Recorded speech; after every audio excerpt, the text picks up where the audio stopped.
जय बद्री, जय केदार, जय उत्तराखंड, जय Bharat. Once again a very very good morning from Selang. और सुबह हो गई है सेलंग में। आज एक्चुअली थोड़ा सा लेट उठे तो धूप काफ़ी नीचे तक आ गई है। टाइम हो रहा है 8। और आज हम लोग इधर यहाँ जोशीमठ में जो प्रसिद्ध मंदिर हैं उन्हीं के दर्शन करेंगे और रात को शायद यहीं हॉल्ट करेंगे।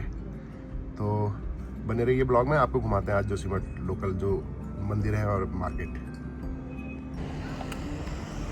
मॉर्निंग टी, उसके साथ एक छोटी सी वॉक, और इधर अपने डॉगीज भाई लोग घूम रहे हैं। तो अभी ब्रेकफास्ट कर लिया हम लोगों ने और अभी हम जाएंगे पैनी गढ़ी भगवती के दर्शन के लिए। तो सभी लोग तैयार हो गए, बने रहिए और आपको भी कराते हैं पैनी भगवती के दर्शन।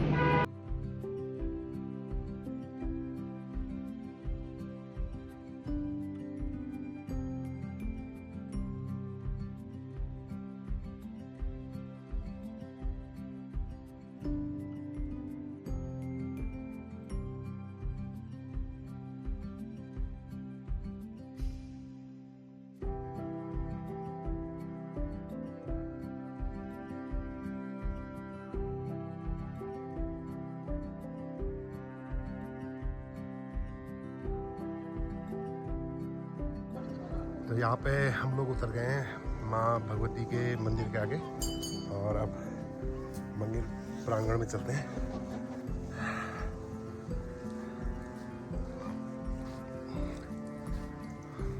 जय माँ भगवती।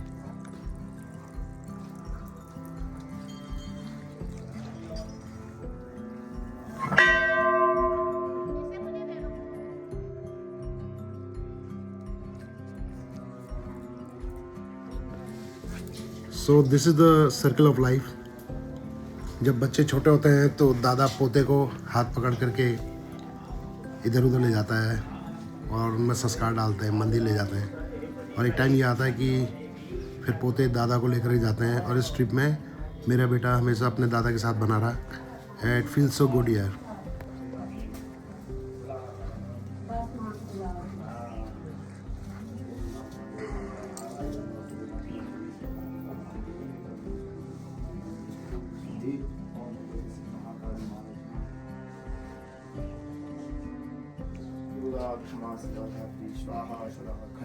खड़े हो जय हो हरि ओम महाकाल महालक्ष्मी महासरस्वती आपके मनोकामना पूर्ण करे जल्दी।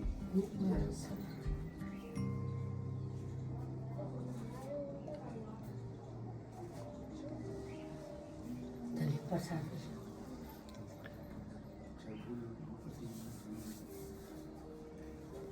पंडित जी अभी बता रहे हैं कि जो छत है वो बिल्कुल श्रीयंत्र से बनी है।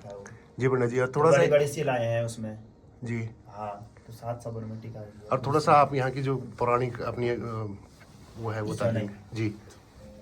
यहाँ पे जो है माता पार्वती जी ने तप किया था जी भोलेनाथ जी को प्राप्त करने के लिए, विवाह के लिए जी तो पहले तो 3000 वर्ष तपस्या करी पत्ते और जल को ग्रहण करके। जी जी जी। तो उनका नाम पड़ा, पत्ते खाने से प्रणा नाम पड़ा। अच्छा। तो ये क्षेत्र पूरा पैन खंडा नाम से जाना जाता है। हाँ जी। प्रणा खंडेश्वरी है माता रानी का जो असली नाम है, हाँ जी। प्रणा खंडेश्वरी है। हाँ जी। तो फिर भी भोलेनाथ 3000 वर्ष तपस्या करने के बावजूद भी प्रसन्न नहीं हुई माता रानी। हाँ जी। तो फिर माता रानी ने कठोर तप किया, जल और पत्तों का भी त्याग कर दिया। हाँ जी। तो उनका नाम फिर अपर्णा पड़ा। हाँ जी। पत्ते नहीं खाने से अपर्णा पड़ा। तो यहाँ पे जो है माता रानी ने अपनी शक्ति से जो है वो पानस दिखाई दे रहा है आपको यहाँ पे।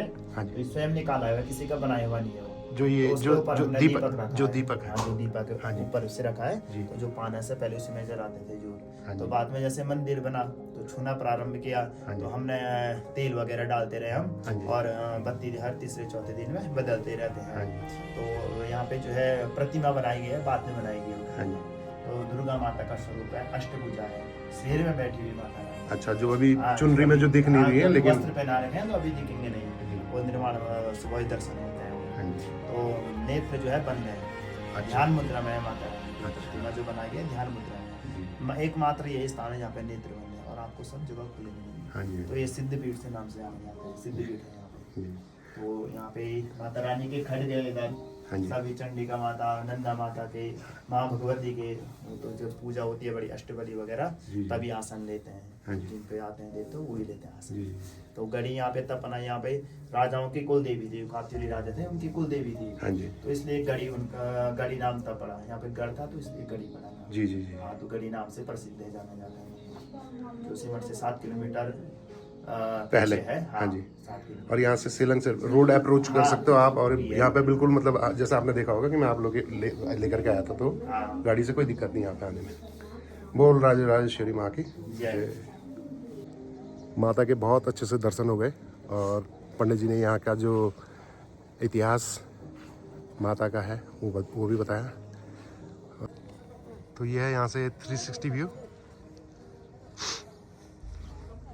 और सामने जो गांव दिख रहा है वो है मेरा गांव उर्गम वैली, जहाँ हम जाएंगे कल।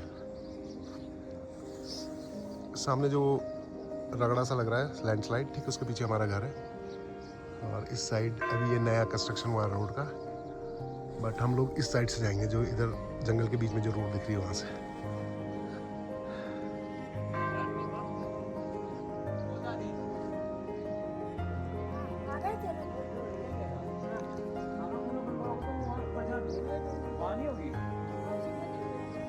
और अब हम लोग जा रहे हैं जोशीमठ, जहाँ जाएंगे नरसिंह मंदिर और नवदुर्गा मंदिर। तो वहाँ के दर्शन भी आज आपको कराते हैं। बने रहिए ब्लॉग में। अगर आपको ब्लॉग कहीं पे भी थोड़ा सा अच्छा लग रहा हो तो please share, subscribe and comment. आगे भी और चीज़ें दिखाऊंगा मैं आपको।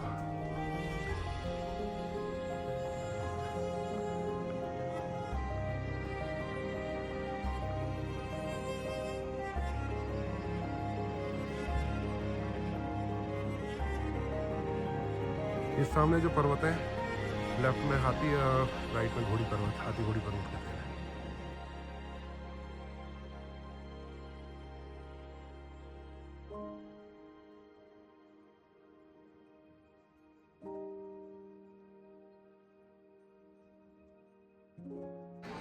तो यहाँ से है भगवान नरसिंह जी का प्रवेश द्वार, और यहाँ से कोई 100 मीटर नीचे ही उनका मंदिर है।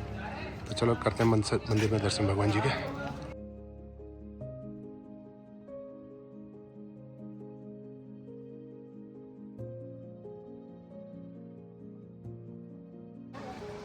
तो ये मंदिर है भगवान नरसिंह का, जो कि यहाँ पे शांत रूप में है। इसकी जो पौराणिक कहानी है वो कुछ इस प्रकार है कि जब हिरण्यकश्यप का उन्होंने वध किया था तो नरसिंह भगवान बड़े उग्र रूप में आ गए थे, और सभी देवताओं के आह्वान के बाद भी वो शांत नहीं हो रहे थे। तो शिव भगवान को फिर वहाँ पे बुलाया गया और उन्होंने उनको अपने त्रिशूल के ऊपर धारण किया और वो उनको हिमालय पे लेके आए। तो अगर आप बद्रीनाथ गए होंगे तो वहाँ पे नारद शिला है जो आदि अलकनंदा में और आदि अलकनंदा से बाहर ऊपर है। तो यहाँ आकर के फिर भगवान शांत रूप में उन्होंने फिर यहाँ पे अपना स्थान लिया। तो तब से यहाँ पे उनकी पूजा होती है।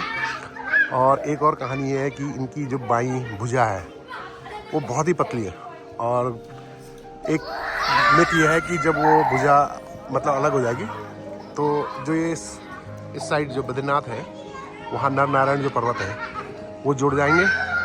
और पहले वाले ब्लॉग में आपने जो देखा होगा भविष्य बद्री, जहाँ पे वो पंडित जी बता रहे थे, तो वहाँ फिर बद्रीनाथ जी का वास होगा।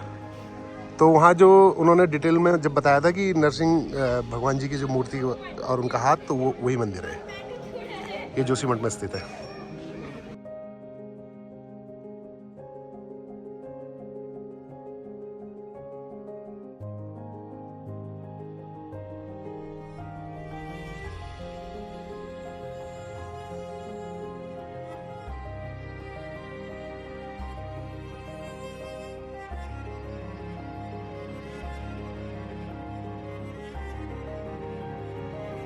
झुकना पड़ा। पापा को कैसे देखता हूँ, झुकना पड़ेगा, उसको झुकना पड़ेगा। तो अभी बड़े भाई के यहाँ हमने लंच किया और हम निकलेंगे यहाँ से वापस सेलंग की तरफ।